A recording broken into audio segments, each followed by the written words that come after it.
Hi, we're in a lower part of my shelf today. Sitting on the floor, but hi. Welcome to another video. Today we're doing my September wrap up. I have 23 books that I read in the month of September. If you saw my TBR, I definitely failed my TBR. I didn't fail my Bookopoly deal TBR,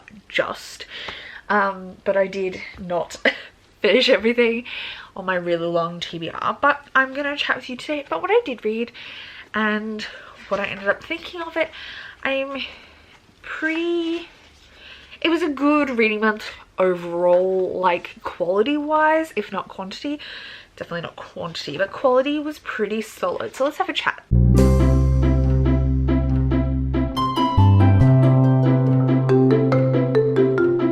So first up I read Nightvine by Felicia Davin, which is the second book in the Gardener's Hand trilogy, which I've been reading along with my book club, The Polyamory Plot Hole, with KJ and Dylan, and this is the second book in a series and really like started the spark for the polyamory across the series as a whole. This is a fantasy series set in this world where the sun doesn't move, like so everyone's just set in a permanent like period of day or night, and there's a magic related to being able to sense other people's feelings and emotions and stuff. One of our main characters can do that, can sense people's things, read their memories, but she's face blind, so she doesn't remember people's faces. And then we have a female character and they're in a like romance kind of thing together. And the other girl is a like strong girl character. I love her. And then we also follow a gender fluid third character who's the third part of the triad, and he's a like prince from a world where gender is less of a construct on their like island, and he was masquerading as his sister for a period of time in their world, but gender is less of a construct in his world, so it's not really like a big deal to him. I really loved this. It was a great book too. It brought up a lot of cool things about the world and did some really interesting things that I was so impressed with. I ended up giving it 5 stars. It was way better, like book 1 was good, but it was better than book 1. I'm just gonna like, I'm feeling a little bit, because I did a lot of ab work yesterday. I'm dropping you down a bit so I can slouch. Yeah, book 2 for me was better than book 1 so much. Like, settled into the world, it felt a lot cooler. I just really liked what was going on and all the characters. I had a great time. 5 stars. I would totally recommend this series. It's so cool. Then I reread Daisy Jones and the Six, which, oh, I do have a physical copy here. Daisy Jones and the Six by Taylor Jenkins Reid. This is obviously a reread, but I listened to the audiobook this time, which I loved. I gave this 5 stars when I read it physically, but also 5 stars when I reread it this time on audiobook.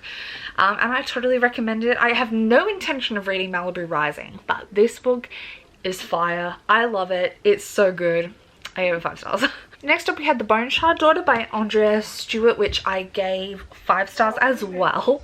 This is a fantasy based on these moving island moving island worlds based on Asia, Southeast Asia I believe, where we've got some dynasty things. We mainly follow 2 main characters, one who is a con man whose wife went missing and he's hunting to find her. The other is a girl who is the daughter of the emperor, but he won't give her his magic because she's missing a lot of, like, the secrets to his magic, which apparently like save the world, because she's missing a lot of memory. So she's trying to get back her memory to prove herself to her father, and but the magic that he has involves taking these cores of bone from people, from his subjects, and he can use them to power creatures, and so people are forcibly required to donate these cores of their bone, which the population don't like, obviously, because it can happen, like people can die by accident during these procedures, and so it like uses their life force. So over time they'll, like, the period of their life, if their bone gets used, gets shorter and shorter, and so none of them like it, but his powers meant to protect them from some great evil that they're more scared of. But so this is kind of like an uprising kind of book, and I loved this to pieces. It had a lot of twists and turns that I did not expect. Book 2 is coming out very soon, so I'm very excited to read it, but I would totally recommend this. It was so good, but I feel like the synopsis doesn't do it justice, but it's hard to explain. Then I listened to the audiobook for Stronger Than a Bronze Dragon by Mary Fan. This is a Chinese inspired fantasy. Hello, Mika. Hello. This is a Chinese inspired fantasy where our main character is, she's a warrior, but she's being proposed to marriage to this wealthy guy who's going to like support her village against this evil. But Mika's sniffing the camera. But something happens and she ends up going to find this pearl that was taken from her village. And it's got a lot of twists and turns as well, but for me this just didn't quite hit right in the writing. Like, I just didn't feel connected well to the writing.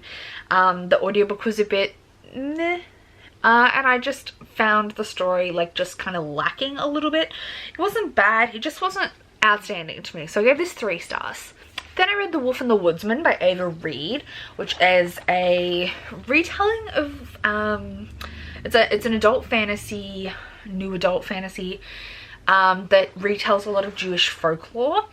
And it's set in a Eastern European inspired area. Honestly, this reminded me a lot of like The Witcher, in its like we're following the main characters as they move through the world on an overarching plot, but dealing with these monsters, like little encounters with monsters that automatically built up over time, built up to the overall plot. And it's a very slow, rambling kind of writing style, but I really enjoyed my time reading this, and it just got better and better as the book went on. I do think the ending was a little bit abrupt. Like, I really enjoyed it so much up until maybe the last 20 pages, and then the ending was a little abrupt, but I did really enjoy it overall my time reading this, and I gave it 4 stars. Next up I read, we'll actually talk about both of these, but I only read the first one at this point. And that is the first 2 Descender comics. So the first one is Tin Stars and the second one is Machine Moon. I read both of these during the month, number 1 obviously at this point in the month. And I gave both of these 4 stars. I don't love the writing style. They're both like a 3.5 rounded up, to be fair. I don't like the art style all that much. It's not perfectly to my taste, but the story is really intriguing. And I enjoyed my time moving through these. I am continuing the series this next month, in October. But yeah, these were good. I really liked the plot. I just am not a huge fan of the art style. It's just not my preference. It's kind of very drawn. I don't know how to describe it, but the coloring and the art style are just not my favorite. But I did enjoy the plot. So like 3.5 stars for each of those, but I am a round up kind of person, so I gave them 4 on Goodreads. Then I listened to A Far Love Story by Joanne Lay. This is a YA romance between 2 Vietnamese American kids whose parents have kind of different ways of like Asian parenting. Which I hate to say, it sounds stereotypical, but that's kind of the exploration into like how both of them deal with the way their parents engage with them within the culture, and like what's expected of them, and expectations of being a successful Asian American kid. I enjoyed this a lot. It was fun. I thought it developed really well, and I really liked the romance between the 2 characters. I just like overall thought it was really solid. I give this 4 stars. If you're looking for a diverse YA romance, this is a fun one. Then I read A Dark and Hollow Star by Ashley Shuttleworth. This is another, I'd say it's a new adult fantasy. The characters are like 18, 19, but I think this has been pushed into the YA category because it doesn't have a strong romance. Like, there's a vague romance here, and it's not like, it's all the hallmarks of new adult fantasy minus the smutty expectation, which I think is just not something that should be put on new adult fantasy. So I personally would call this a new adult fantasy. Where is my phone? Sorry, the direction might have changed. The angle might have changed a little bit. I just went to check. my phone. So this follows our main character. Actually, it follows a bunch of characters, but I guess our main character is not this one. Arlo, who is half fae, and she has to prove she has magic powers to stay as fae. It's very complicated. It's like a fae world overlaid on Toronto, where like it's like contemporary fantasy, but with full fae stuff.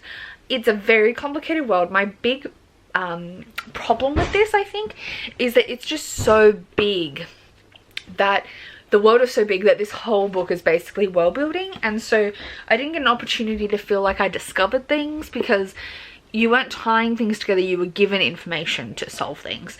So like you couldn't be smart enough to figure out what was going on, because you didn't know the world building to know what was going on, because there's just so much world, and I think it was just a bit ambitious on that front.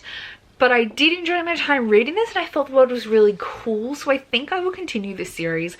But if book 2 is the same and is all just world building and doesn't give you time to like solve things yourself, I don't think I'll read more than book 2. But I enjoyed this one enough. I gave it like a 3.5 stars, rounded up to 4. Then I read As Good as Dead by Holly Jackson, which is the third and final book, I think, yes, in their Murder Most, what am I calling it? No, A Good Girl's Guide to Murder series.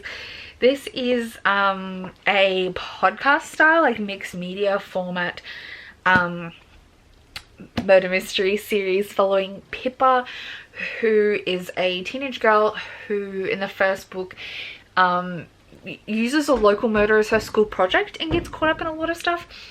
This book was a wild ride.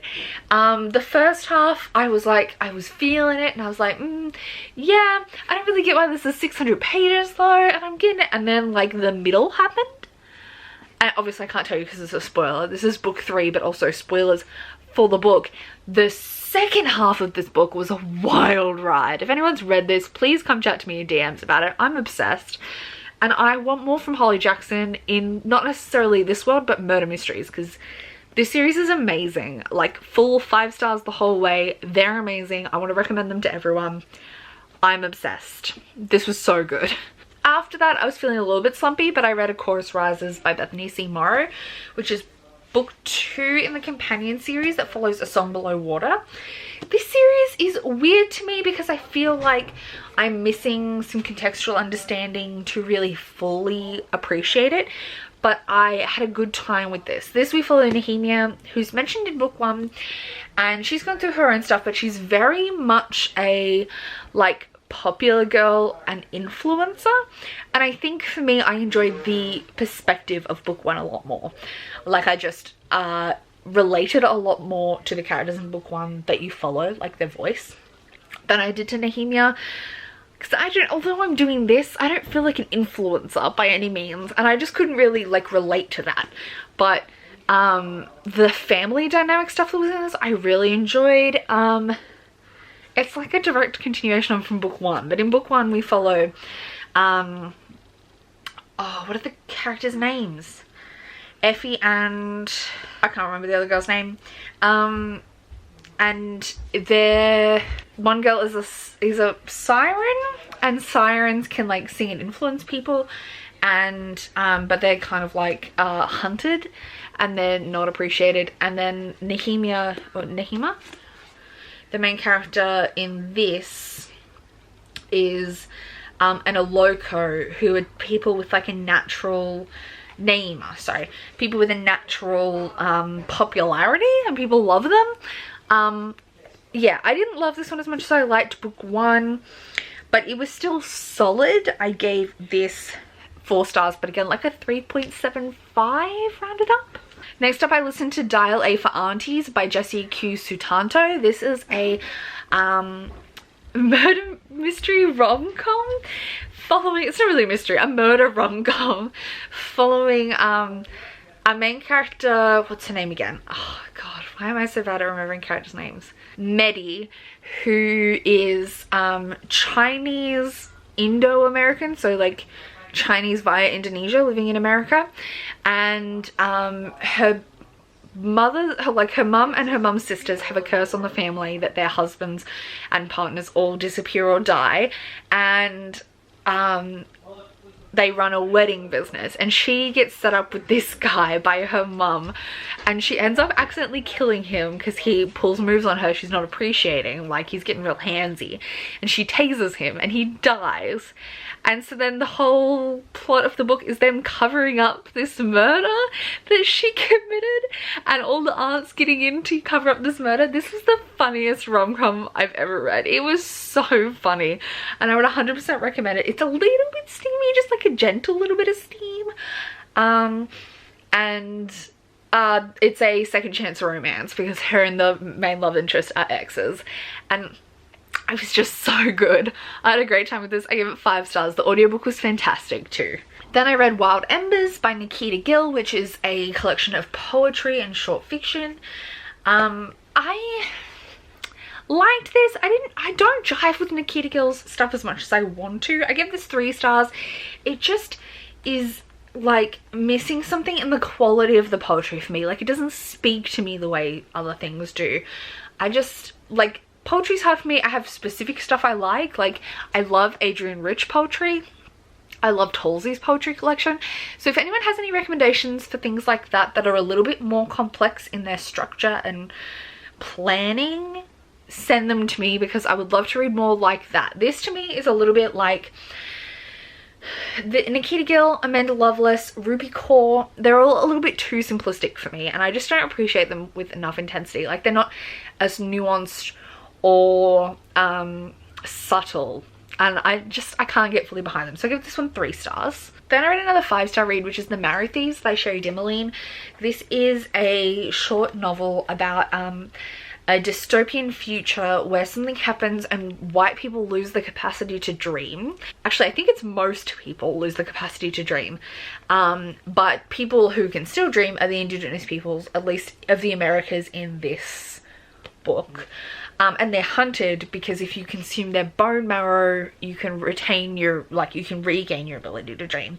So white people are hunting the heck out of indigenous peoples, and this follows a boy who finds a little group to stay with to evade the hunters, basically. This was heartbreaking and stunning and amazing, and I loved every minute of it. I cried. It was a little slow at times, but like, it was building the atmosphere and the tension, and this was just so good. This is a blazing 5 stars. I love it. Apparently there's a sequel coming out. I can't wait to read it. Next I read my only well, there was one DNF. This was the only thing I finished and didn't like, and that is The Glass Magician by Carolyn Stevermer. I gave this 2 stars. This is a 1905 New York alternate fantasy world story that has a lot of the same setup as something like The Prestige, which is an amazing movie featuring Hugh Jackman and Christian Bale. And it's an amazing movie, and the kind of it follows the same kind of, it's a magician trope which follows the steps of a magician show, kind of similar to Now You See Me does the same thing. And what I love those stories, so I thought I would love this. So it's both got that element of stage magicians, plus there's 3 different races of people in this, and one of them can turn into animals. So it's kind of got those 2 elements going on. Firstly, I don't think the 2 elements meshed well in this short novel, which I think was part of the problem. But also, the stage magic was so undersold and underdone.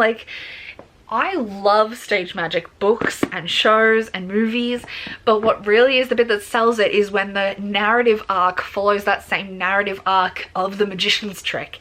And so you get that same reveal, and The Prestige is the moment of everything happening and going, wow, where was that? Where was the reveal? This just really lacked that dynamic, groundbreaking reveal, and that the plot development was just not there. And I think it was hindered by having this other plot line about her learning she was one of these group of people that can turn into other animals, into animals. And so that just kind of drew away from the magic half of the plot, and the 2 just didn't blend. And I finished this, I read it in its entirety, and I liked individual scenes, but it just didn't do what it promised, and I was mad about it. Next I read What We Devour by Lindsay Miller on audiobook. This is a fantasy where you can have two different types of magic. One that's for like the royal wine, and it's called like the noble something. It didn't stir in my head well because I listened to it on audiobook. And the other is like it's like the noble rite and the vile rite, which like bestow two different kinds of magic. And the vile rite, you can like offer up sacrifices to get things to happen, but these are like a force that exists. You like have a force. And it's like a thing you feed. It's like more like a little angel devil on your shoulder kind of thing. And this had a lot of betrayal. It was like medievally political kind of style. And it had a lot of betrayal and gory sacrifices and stuff. I really enjoyed it. I do think I kind of maybe missed some things that I think I would have got if I read it with my eyes, but I was listening to the audiobook. But I thought it was just really cool and gothic and interesting. It was meant to be queer, which like I had it on a queer book list. I didn't really see, I think the main character is asexual, and maybe even aromantic, I think, was the queer representation in this. But I don't think it was like, it wasn't heavily focused on, so take with that what you will. It wasn't an essential part of the plot, which is not a bad thing. Like, I enjoyed this book. It was really solid. I gave it 4 stars. Then we have my DNF, which was The 10th Girl by Sarah Faring.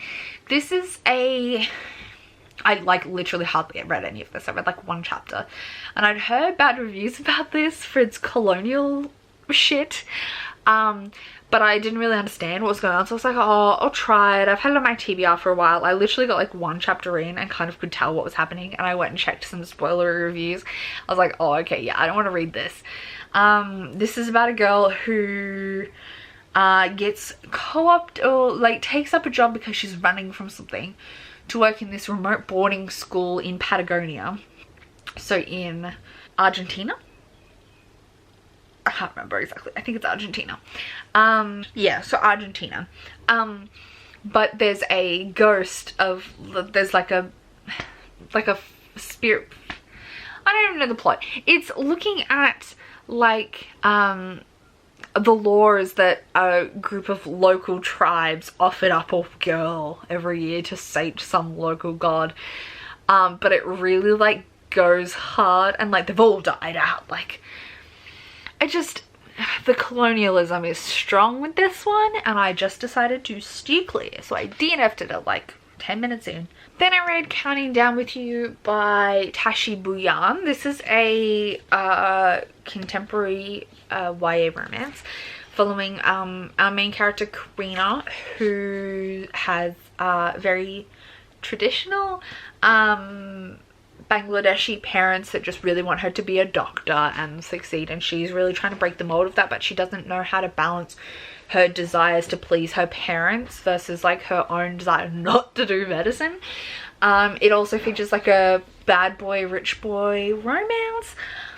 Like, I enjoyed this. There were some things that I thought were super cheesy, but like it wasn't a bad cheesy, it was just cheesy. But I had a fun time reading this. I got through it pretty quickly, and I gave it 4 stars. It really does focus a lot on Karina's personal decision making and growth, so like I really do value it for that. Then I read Memory of Souls by Jen Lyons, which is the 3rd book in the Chorus of Dragons series. This is a high fantasy crazy series. It's multi-perspective, and it's a like end of the world prophecy kind of story. It's pretty complicated, but I absolutely love this series. It's an absolute ride, and this one was no exception. I loved this book. I gave it 5 stars. I don't know how to describe this series in the slightest, but it's just so good. If you're looking for your next high fantasy read, I would recommend this series. The first one is Ruin of Kings. It also features a polyam romance that kind of blossoms mostly in this book, but hopefully we'll be carrying on the rest of the series. There are going to be 2 more.